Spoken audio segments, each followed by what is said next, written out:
Hola a todos, ¿cómo están? Bienvenides, bienvenidas y bienvenidos al Seminario de Posgrado y Extensión Repensar el Género desde el Sur, Transfeminismos, Violencias y Masculinidades. Mi nombre es Lucas Díaz Ledesma y junto a Ramiro Garzaniti y Ernesto Navarro Martínez estaremos acompañándoles en el dictado de este seminario. Como podrán ver, en la unidad 1 se abordarán los siguientes tópicos: el concepto de género y de sexualidades, la genealogía de las olas del feminismo, la epistemología del género en diálogo con la perspectiva decolonial y finalmente el feminismo interseccional, para finalizar con el lugar de los discursos y de la enunciación al momento de pensar y de narrar la realidad. Por supuesto, haremos hincapié en el lenguaje inclusivo. Una recomendación que queremos darles es que si llegara a haber alguna duda o consulta, la anoten y la trabajamos en los sincrónicos. Empecemos. Hola chiques, hola YouTube, ¿cómo están?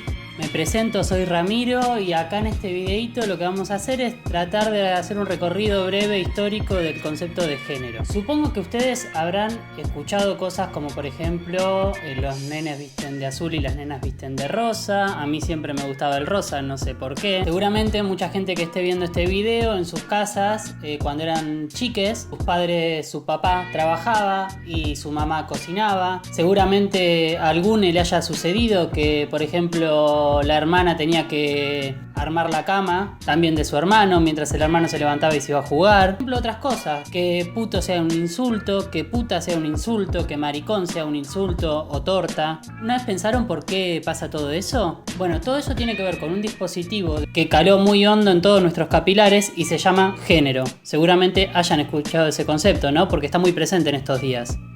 Menino veste azul y menina veste rosa. Esto está pasando en todo Occidente. La ideología de género se busca bajar en el proceso de socialización de los niños. Desde muy chiquitos ya les empiezan a enseñar cuestiones de ideología de género. Soy Eli Gómez Alcorta, ministra de las Mujeres, Géneros y Diversidad. Tomé el juramento al equipo, la equipa, le decimos nosotras. Ser feministas, en definitiva, estar del lado de la historia de que estábamos ese día en esa plaza y de las plazas que iban a seguir de ahí en adelante. Como vemos, el tema del género se ha instalado fuerte en la agenda pública, para denostarlo acusándolo de ideología de género, o para defenderlo, generalmente hablando de tener como algo bueno una perspectiva de género. Podemos ver, por ejemplo, que se establecen leyes para evitar la violencia de género, o otras leyes que son para obligar a tener una formación en género a ciertos sectores del Estado o empresas, o incluso que se crean ministerios de género o de ministerios de la mujer, género y diversidad, como en el caso de Argentina. Bueno, vamos a tratar de ver de dónde viene todo esto. Vamos a tratar de hacer un acercamiento histórico que deje de lado definiciones esencialistas. Es decir, el género no es nada en sí mismo. Lo que vamos a hacer es recorrer un poco la historia para brevemente tratar de ver de dónde viene esta idea. Bueno, como hablamos castellano, para definir género lo primero que vamos a hacer es preguntarle a los reyes de España cómo hay que hacerlo. Y la Real Academia Española lo que nos dice es que el género es un conjunto de seres que tienen uno o varias características en común. Cuando algo es genérico es que comparte ciertas características con otras cosas. Esa es la definición que nos dan los reyes de España. Otra definición del género es entenderla como una representación de lo que es propio de hombres o mujeres, teniendo como base la diferencia sexual. O sea, acá ya estamos metiendo...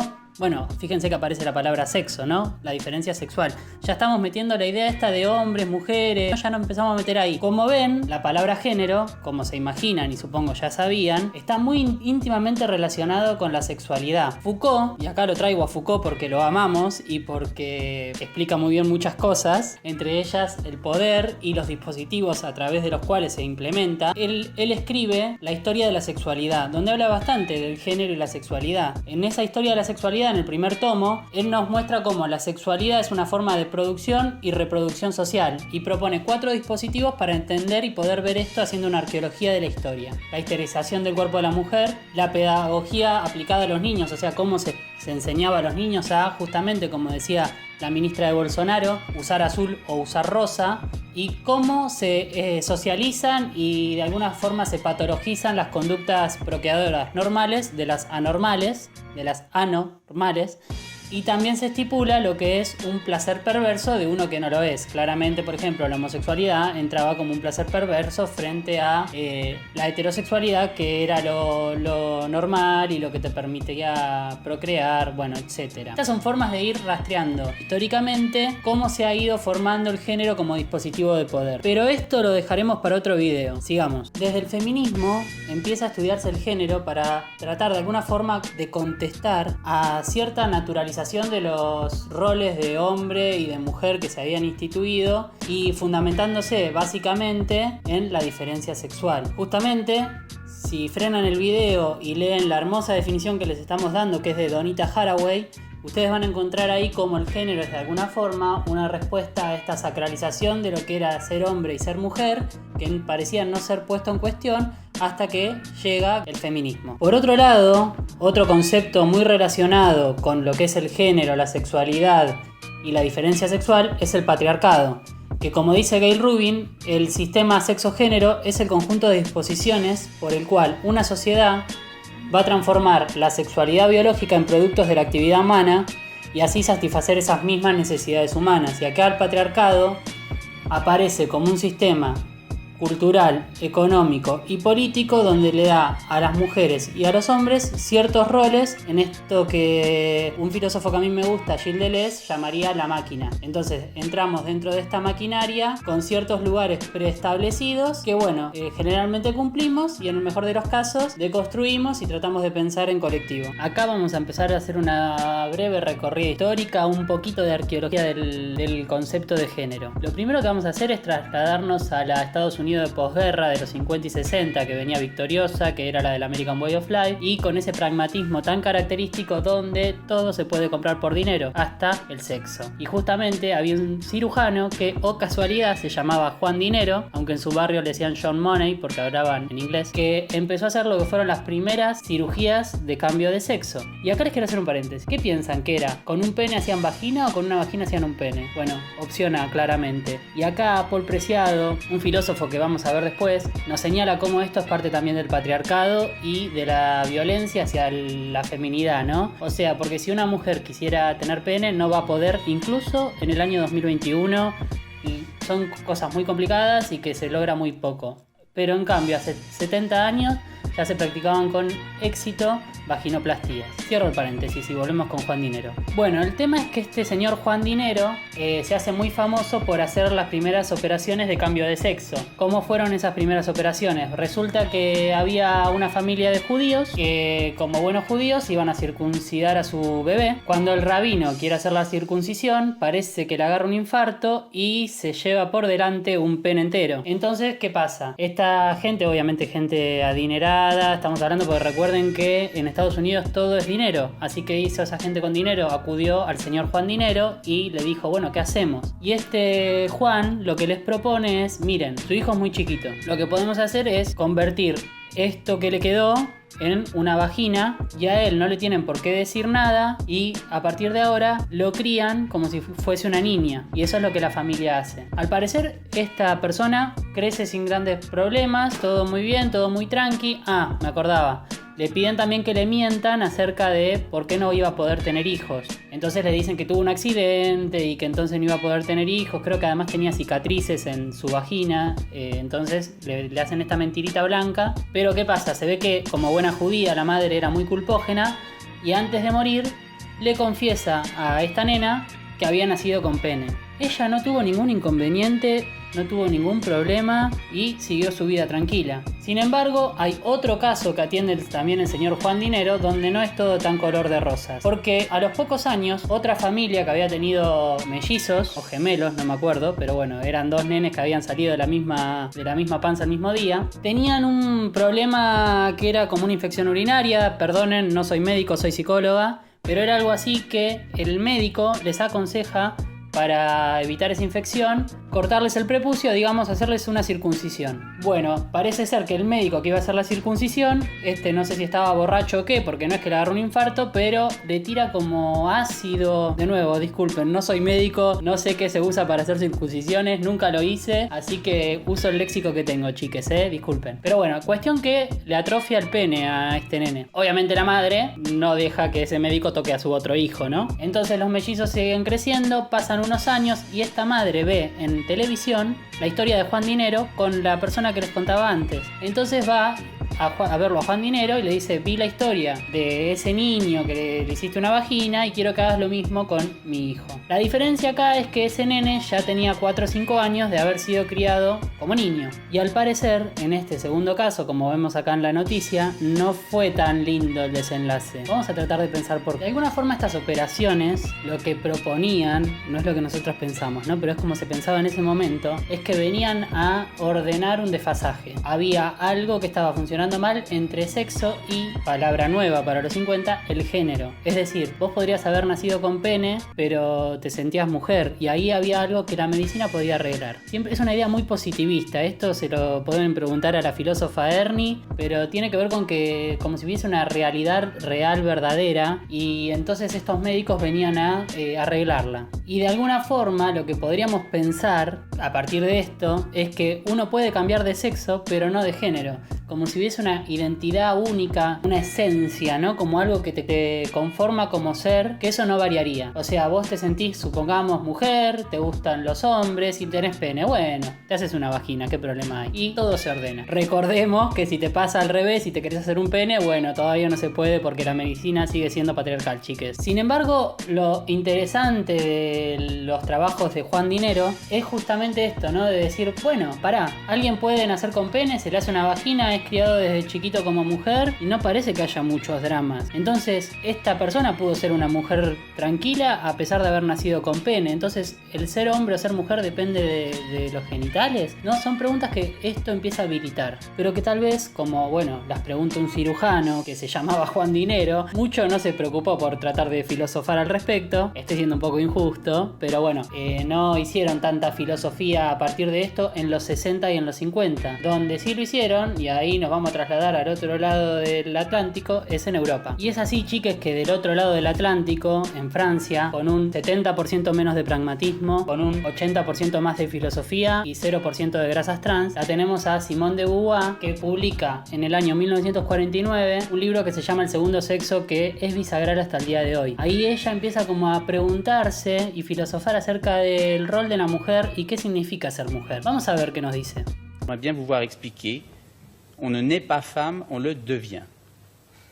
Oui, c'est en somme la formule qui résume l'ensemble de mes thèses. Et ce qu'elle signifie est très simple, c'est que être femme, ce n'est pas une donnée naturelle. C'est le résultat d'une histoire. Il n'y a pas un destin biologique, psychologique, qui définisse la femme en tant que telle.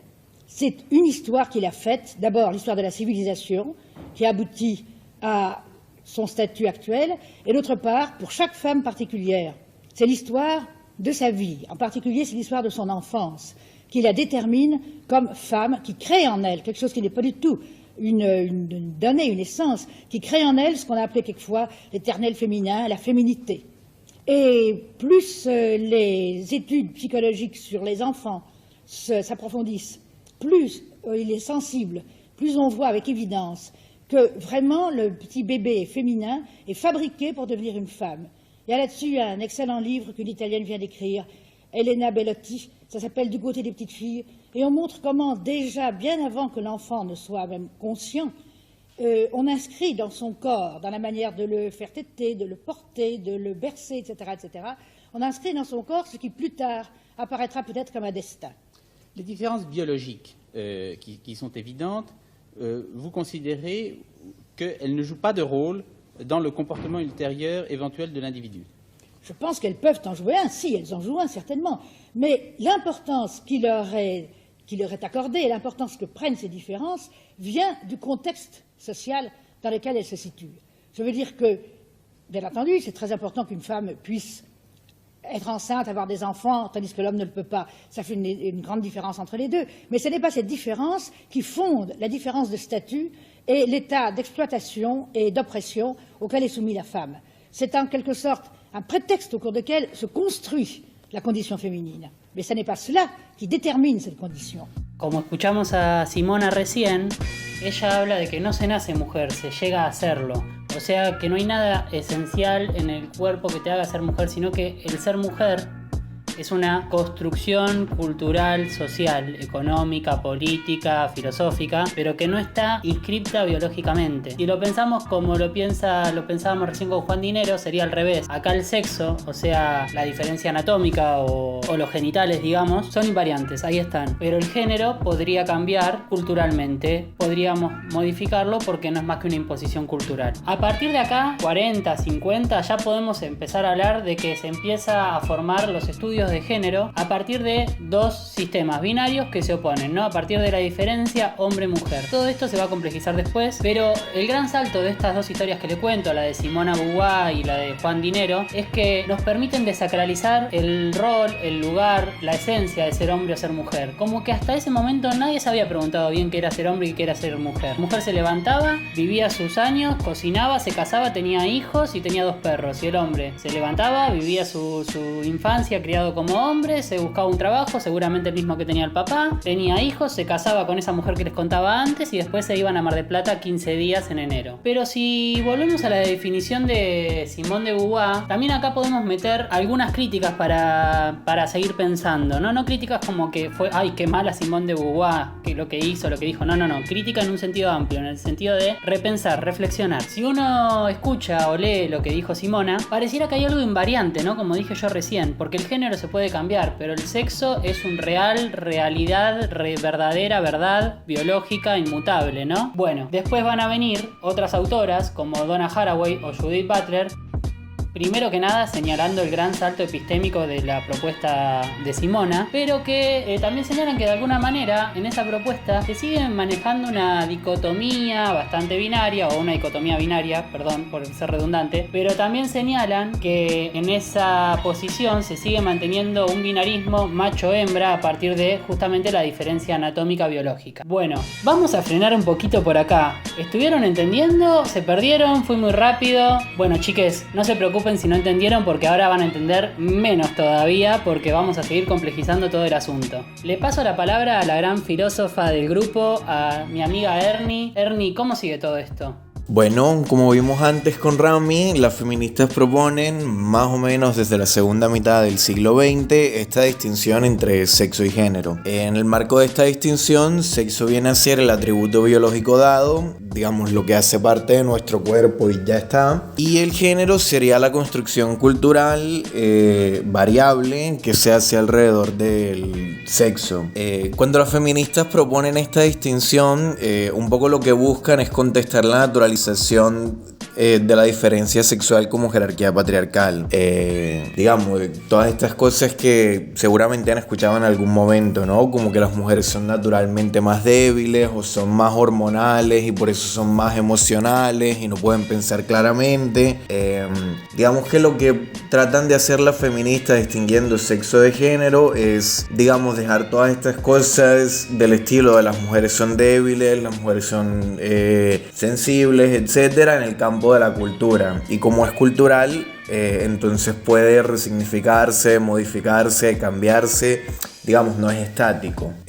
Sin embargo, a pesar de su intención de separarse del biologicismo, se realizan muchos usos del género que lo que enmascara en últimas es la naturalización del sexo. Ese tipo de construccionismo social, digamos, de esta distinción que estamos viendo, termina siempre con el límite del fundacionalismo biológico. ¿Qué quiere decir esto? Que aunque todo lo que decimos que define a hombres y mujeres es socialmente construido, no cuestionamos nunca nunca que sea un dato natural que hayan machos y hembras. Algo para decir sobre esto que vamos a ir adelantando a lo largo de la cursada es que este gesto es específicamente moderno porque se asienta en una falsa dicotomía entre naturaleza y cultura. Lo que varias autoras más contemporáneas, entre ellas la filósofa estadounidense y activista lesbiana Judith Butler, van a decir sobre esta distinción es que, digamos, presenta ciertos límites o merece ciertas críticas en tanto la distinción no termina de reconocer la naturaleza social del sexo, digamos, el hecho de que el sexo mismo también está socialmente construido.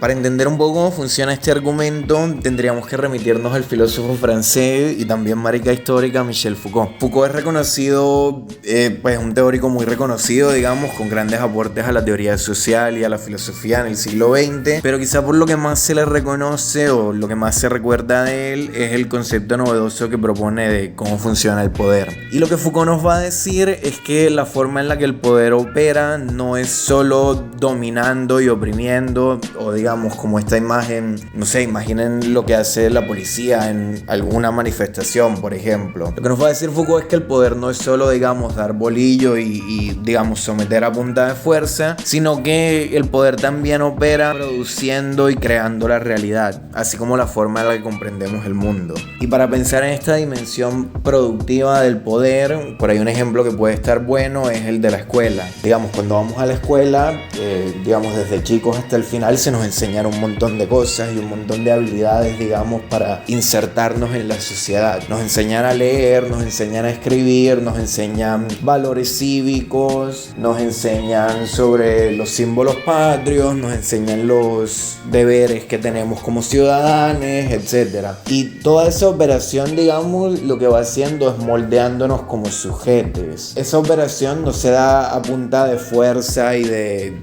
mera dominación, aunque hay un componente de eso, sino que se hace a través de la creación de nuestra subjetividad. Y el poder crea nuestra subjetividad en la medida en que pone los términos en los que vamos a entender y a comprender el mundo. Digamos, es el poder el que nos va a decir cómo vemos, cómo entendemos, cómo comprendemos las cosas. En este sentido, no existe ninguna realidad más allá de la verdad y los términos que se crean desde el poder. Y una consecuencia de esto va a ser que la naturaleza no existe, sino que lo que existen son construcciones discursivas sobre la naturaleza. Con esto no queremos decir, digamos, que nada existe o que uno está, digamos, en su mente nada más. O sea, no es un argumento a lo Descartes o a lo ser un cerebro en una cubeta. Digamos, las cosas existen, pero la forma en la que narramos y damos cuenta de las cosas, la forma en la que comprendemos las cosas, es en realidad a lo que accedemos. No hay un acceso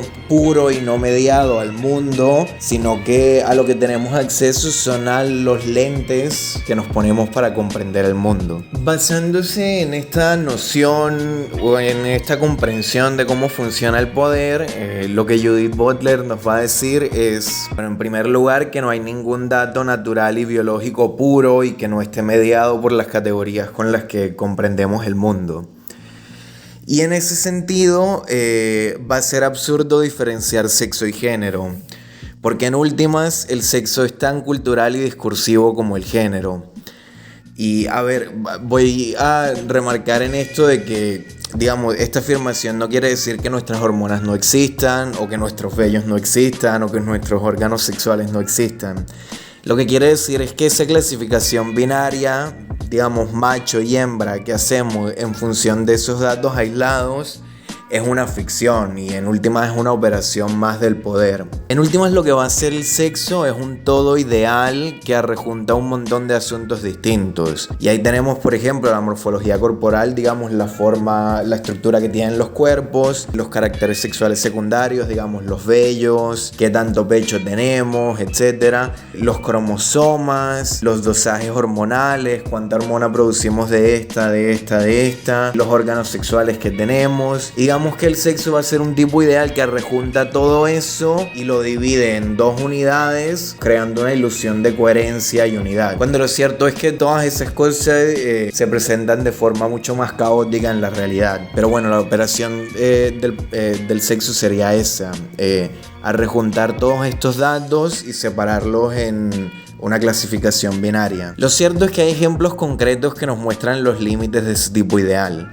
Y ahí pueden pensar en las personas intersex, que anterior y erróneamente eran llamadas como hermafroditas. También piensen en estos ejemplos, no sé, las mujeres barbudas, por ejemplo, que en una época estuvieron en los freak shows. De hecho, incluso hay ciertos ejemplos contemporáneos que también podríamos traer a colación. Está, por ejemplo, el caso de Caster Semenya, que es una atleta de Sudáfrica, si no estoy mal, que fue descalificada de las competencias olímpicas porque básicamente, digamos, su cuerpo naturalmente producía un poco más de testosterona que el común o la media de las mujeres, y en función de eso le impidieron seguir compitiendo en pruebas olímpicas. Ahí vemos entonces cómo los cuerpos se clasifican a partir de matrices sociales, y en ese sentido lo que hay es una producción normativa de los cuerpos sexuados. ¿Qué quiere decir esto? Que el sexo no es algo que no es un dato, digamos, de la naturaleza puro que simplemente hay que observar y ya, sino que en realidad es una clasificación binaria que se hace y son los lentes con los que luego vamos a comprender el mundo y a clasificar lo que vemos. Y la implicación que tiene esto, digamos, si son las matrices sociales las que clasifican los cuerpos, esto quiere decir que es el género el que en realidad produce los cuerpos. Entonces no hay un sexo que opere como un fundamento natural del género, sino que el género crea la ficción del sexo para seguir, digamos, reproduciendo su poder. Y entonces, si no podemos, digamos, seguimos lo que dice Butler y no podemos distinguir entre sexo y género, porque al final es todo género, ¿qué vendría a ser el género entonces? Bueno, Butler nos va a decir que el género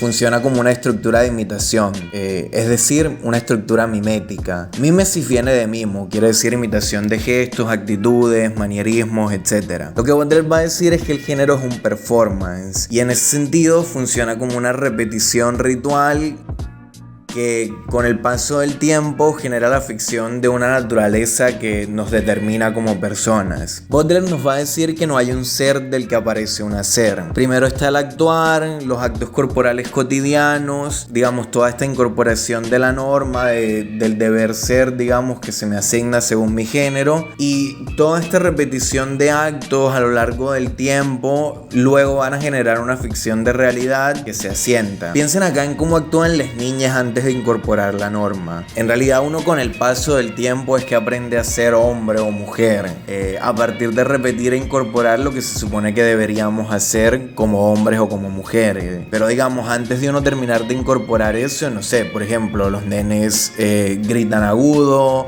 las chicas se sientan de cualquier forma, trepan árboles. Es con el paso del tiempo y con este repetir constante de actos generizados que se termina de asentar esta identidad. En ese sentido, el género no es un atributo sustantivo que venga antes de nuestras actuaciones, de nuestras performances, masculinas o femeninas, sino que el género siempre es un hacer. No es un hacer por parte de un sujeto que se pueda considerar preexistente a la acción en todo caso. Es en este mismo hacer constante que nos vamos constituyendo y nos volvemos sujetos. Y en últimas, digamos, el punto central acá es que con el género no hay ningún ser antes del hacer. Es en la constante repetición que se crea y se asienta el género. Y bueno, esto sería muy a grandes rasgos los puntos centrales de lo que va a proponer Butler. Esto igual es complejo, lo podemos discutir más en el sincrónico y también lo vamos a ir profundizando conforme vayamos avanzando en la cursada. Pero esta propuesta de Butler nos da pie a nosotros a proponer complejizar la definición de género más allá de esta definición primaria que les brindábamos al comienzo del video.